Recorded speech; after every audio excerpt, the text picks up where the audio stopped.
So I was asked a question about Galatians 2:20 and why it's translated the way that it is in the KJV. So I wanted to kind of look at it. So here we are in Galatians 2:20.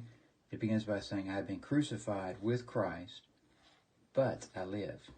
Not yet I, but in me Christ liveth. Now here's kind of a neat part.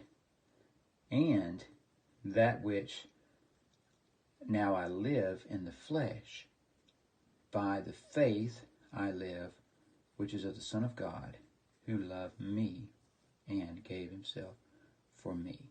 Now this is so neat to me right here.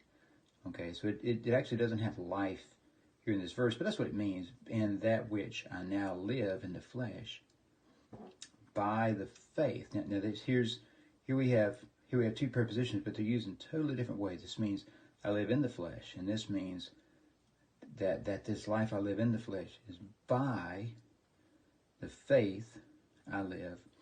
And then you have this little article here, T. And this little T here, that points back to this word here, pistis, which is faith, okay?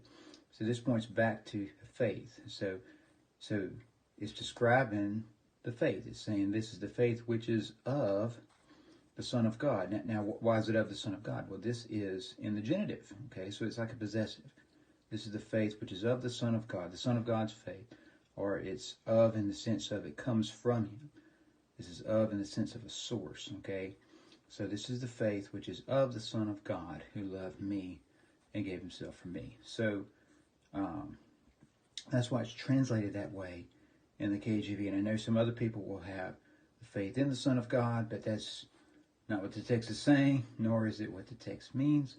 It means I live by the faith of the Son of God, which is literally how we live. So anyway, I thought that was kind of neat.